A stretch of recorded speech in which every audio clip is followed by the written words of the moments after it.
আসসালামু আলাইকুম রহমতুল্লাহি ওবরকাতুহু। সম্মানিত দর্শক, আওয়ামী লীগের আলোচিত এবং সমালোচিত সংসদ সদস্য জনাব শামীম ওসমান, আওয়ামী লীগের যে সকল নেতৃবৃন্দ পালিয়েছেন দেশের বাইরে, তাদের মধ্যে যে কয়জন খুব স্মার্টলি একেবারে বাংলাদেশের শেষ সময়টি পর্যন্ত আওয়ামী লীগের জন্য সর্বোচ্চ চেষ্টা করেছেন আওয়ামী লীগের পক্ষে, তাদের মধ্যে শামীম ওসমান প্রধানতম।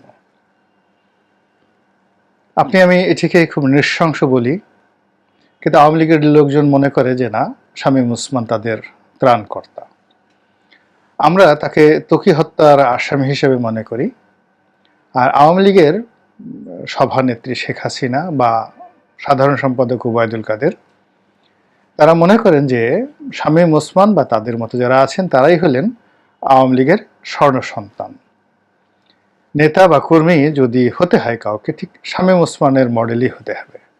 এরকম লম্বা, এরকম বিশাল দেহি, দুই হাতে টাকা উপার্জন করবে, দুই হাতে টাকা খরচ করবে, এবং প্রতিপক্ষ যারা আছে তাদের মনে ত্রাস সৃষ্টি করবে, প্রয়োজনে গুলি চালাবে, অস্ত্র চালাবে, বোমাবাজি করবে, আরো অনেক কিছু।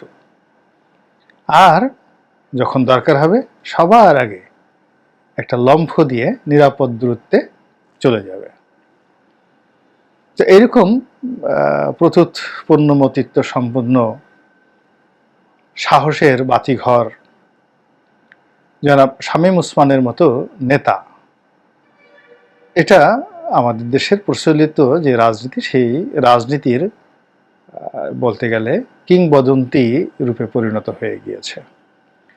রাজনীতিতে আসলে এমন লোকদেরকেই মানুষ চায়, অর্থাৎ বিরূপ সময় আপনি সরে থাকবেন, আপনার পশমটি কেউ স্পর্শ করতে পারবে না।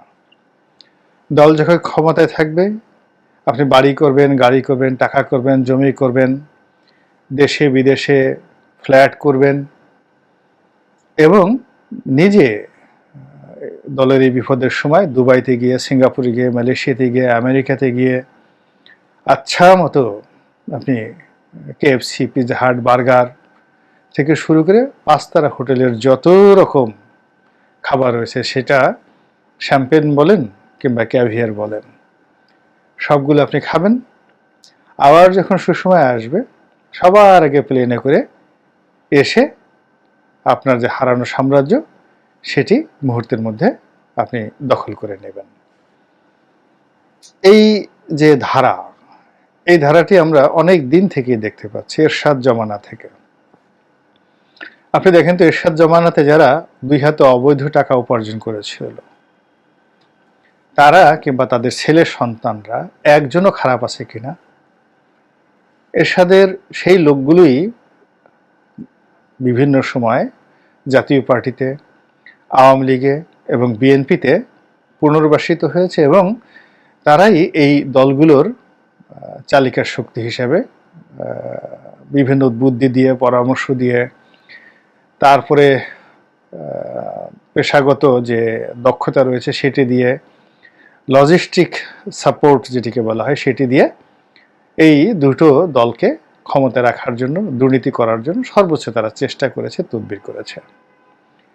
আবার যখন বিএনপি ক্ষমতায় এসেছে, বিএনপির জমানাতে যারা বিভিন্ন সময়টিতে যারা খুব দুর্বৃত্ত প্রকৃতির ছিল এবং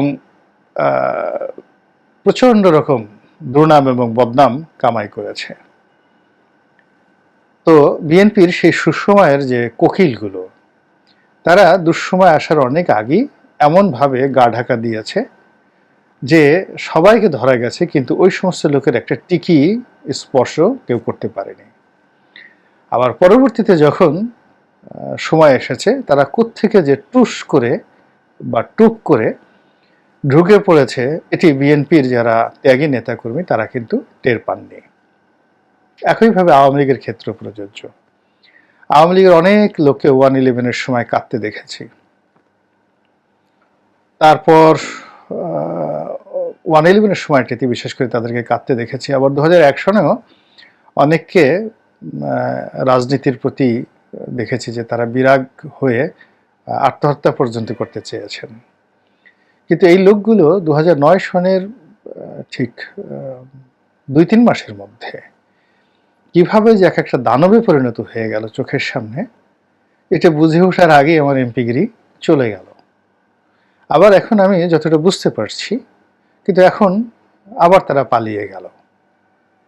এখন এই যে আবার তারা পালিয়ে গেল, এর মধ্যে আমি কার জন্য কি বলবো? পেপারে এসেছে, পত্রপত্রিকা এসেছে, সামাজিক মাধ্যমে এসেছে, শামীম ওসমান পালিয়ে গেছেন এবং তাকে দিল্লির যে নিজামুদ্দিন আউলিয়ার মাজার, সেই মাজারে দেখা গিয়েছে। আপনারা জানেন যে পাক ভারত উপমহাদেশে আধ্যাত্মিক সুফিবাদ, এই সুফিবাদের দুটো কেন্দ্র রয়েছে। দিল্লিতে রয়েছে নিজামুদ্দিন আউলিয়ার মাজার, আর সেই যাকে বলা হয় আর একজন যিনি রয়েছেন সেটা হলো খাজা মঈনুদ্দিন চিশতি রহমতুল্লাহ আলাইহি, তো তার মাজার রয়েছে। তো এই দুটো মাজার হিন্দু মুসলমান থেকে শুরু করে সব ধর্ম বর্ণের লোক যায়।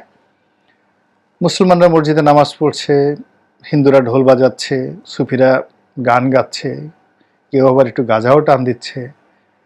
এটি নিয়ে সেখানে কখনো কোনো সমস্যা হয় না। কেউ হারমোনিয়াম বাজায় গান গাচ্ছে, যে যার মতো করে সেখানে সেই সুফিবাদকে উদযাপন করছেন। তো খাজা মঈনুদ্দিন চিশতি রহমতুল্লাহ আলাইহির যে মাজার, তার তুলনায় নিজামুদ্দিন আউলিয়ার যে মাজার, এটার রাজনৈতিক গুরুত্ব অনেক অনেক বেশি। এটি দিল্লির কেন্দ্রে অবস্থিত, যেই জায়গাটির ঐতিহাসিক নাম মেহেরুলি, এবং সুলতান সেই কুতুবুদ্দিন আইবেকের জমানা থেকে, একেবারে প্রথম কুতুবুদ্দিন আইবেক, তারপরে সুলতান ইলতুৎমিশ, এরপরে যখন সুলতান গিয়াসুদ্দিন বলবন আসলো, এই সময় থেকে বহুদিন পর্যন্ত, একেবারে মোহাম্মদ বিন তুগলকের জমানা পর্যন্ত এই যে নিজামুদ্দিন আউলিয়ার যে প্রভাব ভারতীয় সর্বভারতীয় রাজনীতিতে রীতিমতো কিংবদন্তি। তো সেখানে যান অনেকে, মনস্কামনা পূরণের জন্য যান, বিভিন্ন রকম জায়গাতে যান, এবং সেখানে শামীম ওসমান সাহেব গিয়েছেন। এবং শামীম ওসমানকে নিয়ে আমরা সেই যে পরস্পর বিরোধী কথাগুলো শুনি, তিনি 70 রাকাত নামাজ পড়েন, তাহাজ্জুদ নামাজ পড়েন, তিনি শেখ হাসিনাকে আল্লাহর ওলি বলেছেন, এবং শেখ হাসিনা যে আল্লাহর ওলি এটা আবার তিনি টের পাচ্ছেন, তিনি ওলি না হলে সেটি টের পান না। তিনি হজ করতে যান, উমরা করতে যান, তার সঙ্গে সঙ্গে আবার সেই খুব অত্যাধুনিক স্নাইপার রাইফেল নিয়ে তিনি সরাসরি গুলি করেন সেই ছাত্র জনতার উপরে। এই যে 5 তারিখের যে অভ্যুত্থান, গণ অভ্যুত্থান, এখানে শেখ হাসিনার যে পতন, সেই পতনের আগে তার একটি ছবি, ভিডিও ফুটেজ রীতিমতো ভাইরাল হয়ে পড়েছে। সেখানে দেখা গিয়েছে যে তিনি এবং তার লোকজন খুব অত্যাধুনিক অস্ত্রসহ বেঘরে গুলি চালাচ্ছেন, পাগলের মতো তিনি গুলি চালাচ্ছেন। এবং যেটি জানাজানি হচ্ছে সেটি হলো নারায়ণগঞ্জে একটা খুব বিখ্যাত ক্লাব আছে, রাইফেলস ক্লাব। তো খুবই ঐতিহ্যবাহী পুরনো ক্লাব। ঢাকাতে যে শুটিং ক্লাব আছে এটার চেয়ে তো এই ওখানকার যে রাইফেলস ক্লাব এটি অনেক পুরনো। এমনকি নারায়ণগঞ্জ ক্লাবের যে ঐতিহ্য সেটিও ঢাকা ক্লাবের চেয়ে কোনো অংশে কম নয়। তো এই দুটো ক্লাব, রাইফেলস ক্লাব এবং নারায়ণগঞ্জ ক্লাব, এই দুটো ক্লাবই এই গত 15 বছর ধরে ওসমান পরিবার নিয়ন্ত্রণ করছে। তো এরকম ছাত্র জনতার এই যে বিপ্লব, এই বিপ্লবকে রুখে দেওয়ার জন্য এখানে যখন পুলিশ সরাসরি গুলি চালাচ্ছিল, সেই পুলিশের সঙ্গে শামীম ওসমানের যে বাহিনী, তিনি নিজে দাঁড়িয়ে থেকে এই গুলিগুলো করেছিলেন। অত বড় একটা লম্বা শরীর, তার হাতে আবার বেঢপ আকৃতির বিশাল রাইফেল, এটা কি AK-47 নাকি অন্য কোনো স্নাইপার, এটি আমরা বলতে পারবো না, যারা অস্ত্র বিশেষজ্ঞ তারা বলতে পারবে। এবং তিনি যেভাবে ঘ্যাট করে গুলি করছিলেন, তাতে মনে হচ্ছিল যে তিনি খুবই সিদ্ধহস্ত, গুলি করা তার জন্য ডাল ভাতের বিষয়। একেবারে মিলিটারি যেভাবে গুলি করে ঠিক ওই দক্ষতা নিয়ে তিনি সেই গুলি করছিলেন। কিন্তু তার সেই গুলির ফলাফল ভালো হয়নি, তাকে পালাতে হয়েছে এবং তিনি পালিয়ে গিয়েছেন। এবং তার এই পালানো নিয়ে যথেষ্ট আলাপ হচ্ছে, আলোচনা হচ্ছে। তিনি কিভাবে গেলেন, কোন সীমান্ত দিয়ে গেলেন এবং এটার গোপন রহস্য কি। এই ব্যাপারে আমি আমার যে ব্যক্তিগত একটা অভিজ্ঞতা, সেই অভিজ্ঞতা শেয়ার করে আজকের ভিডিওর কন্টেন্টটি শেষ করব।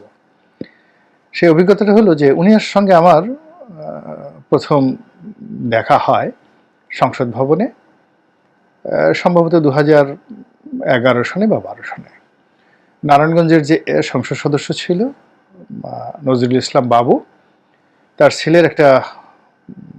ছেলে হলো, একেবারে একমাত্র ছেলে হলো। ওর 6-7 দিন পরে সংসদ ভবনে একটা অনুষ্ঠান করা হলো এবং সেই অনুষ্ঠানে আমি মোনাজাত পরিচালনা করলাম, যেহেতু বাবু আমার পরিচিত, পাশে বসত বন্ধু মানুষ। তো তার সেই অনুষ্ঠানে সেদিন শামীম ওসমানের সঙ্গে প্রথম পরিচয় হলো এবং আমার মোনাজাত দেখে তিনি আমাকে জড়িয়ে ধরলেন এবং বললেন যে, রনি ভাই, এরকম মোনাজাত আর কখনো শুনিনি, উইকেট থাকবে। তখন আমাকে নিয়ে খুব বিতর্ক হচ্ছিল পত্রপত্রিকাতে। তো বললো যে উইকেট পড়বে না, উইকেট থাকবে। সেই তার সঙ্গে পরিচয় হলো। এরপর উনি মাঝে মধ্যে আমাকে টেলিফোন করতেন। তো 2013 সনে যখন আন্দোলন খুব তুঙ্গে এবং আওয়ামী লীগের ক্ষমতা হারানোর ভয় পেয়ে বসলো, তখন উনি আমাকে কয়েকবার টেলিফোন করে বললেন যে, রনি ভাই, আপনার সাথে তো বিভিন্ন লোকের যোগাযোগ আছে, অনেক খোঁজ খবর আপনি রাখেন, বিভিন্ন সূত্র থেকে আমাকে একটু গ্রিন সিগন্যাল দিয়েন। আমি কলকাতাতে আমার বাড়ি আছে, ভারতে, কলকাতা না ঠিক, বলে যে ইন্ডিয়াতে আমার বাড়ি আছে, আমি ওখানে 1 মিনিটের মধ্যে চলে যেতে পারবো, ইচ্ছা করলে আপনিও গিয়ে সেখানে থাকতে পারবেন। আমি বললাম যে আপনাকে জানাবো যদি আমার ওই ধরনের কোনো খবর থাকে, কিন্তু ইনশাল্লাহ আমাকে পালাতে হবে না, আপনাকে জানাবো।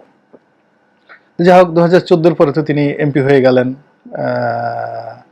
2014-তে হলো না 18-তে হলো আমি বলতে পারবো না, হ্যাঁ 2014-তেই বোধহয় এমপি হলেন, আর আমি তো নমিনেশন পেপারই কিনলাম না। তো এরপর থেকে তার সঙ্গে আমার মাঝে মধ্যে দেখা হতো বিভিন্ন টক শোতে। তো তিনি অ্যাজ এ হোল সেখানে ওই বাইরে যেভাবে হম্বিতম্বি ওইরকম না, ওয়েল বিহেভড, এবং মনে হতো একটা ভদ্র ফ্যামিলি থেকে আসছে। আর ভদ্র ফ্যামিলি মানে কি, 4 জেনারেশনের রাজনীতির রক্ত, তাও অভিজাততন্ত্র। তার বাবা এবং তার দাদা, সেই দাদার জমানা থেকে। এমনকি যে তিনি যে বিয়ে করেছেন সেটাও খুব অভিজাত পরিবারে। অভিজাত পরিবার অর্থাৎ পাক ভারত উপমহাদেশের যে কটা মুসলিম পরিবার রয়েছে সেই পরিবারে তিনি বিয়ে করেছেন। অর্থাৎ এই যে আমরা বদরুদ্দিন ওমর সাহেবকে বলি, আবুল হাশিম সাহেবের, বদরুদ্দিন ওমর সাহেবের হলো বাবা হলো আবুল হাশিম। তিনি অবিভক্ত বাংলার মুসলিম লীগের সভাপতি ছিলেন, বঙ্গবন্ধুরও নেতা ছিলেন তিনি। তো সেই আবুল হাশিমের ভাগ্নি হলো শামীম ওসমান সাহেবের ওয়াইফ, স্ত্রী। তো কাজেই আপনি তাকে যতই বাইরে থেকে হম্বিতম্বি, খেলা হবে ইত্যাদি দেখেন না কেন, কিন্তু যারা একান্তে মিশেছেন, he is quite absolutely friendly, maybe dangerous, কিন্তু প্রতিপক্ষের জন্য।